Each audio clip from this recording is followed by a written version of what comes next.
আমি এত বছর হাদিস পড়াই, আমিও তো মুস্তাজাবুদ দাওয়া না, আর তুমি রুটি বেচো বাজারে, তুমি মুস্তাজাবুদ দাওয়া, তুমি দোয়া করলে সব কবুল হয়ে যায়।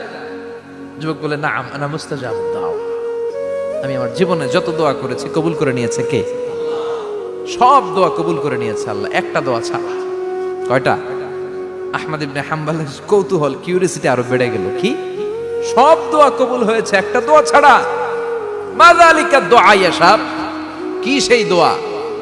যুবক এবার বলতে শুরু করলো, আমার জীবনে যে দোয়াটা আল্লাহ কবুল করে নাই সেটা হচ্ছে আমি আল্লাহর কাছে অনেক চেয়েছি, অনেক দোয়া করেছি যে আল্লাহ, শুনেছি এই জামানার সবচেয়ে বড় মুহাদ্দিস, তার নাম নাকি ইমাম আহমদ ইবনে হাম্বল। আল্লাহ তোমার কাছে আমার চাওয়া, আমি যেন এই ইমাম আহমদ ইবনে হাম্বলরে দেখে মরতে পারি, আমি যেন ইমাম আহমদ ইবনে হাম্বলের হাতে হাত রেখে মুসাফা করতে পারি আর তার কপালে একটা চুমু এঁকে দিতে পারি। আহমদ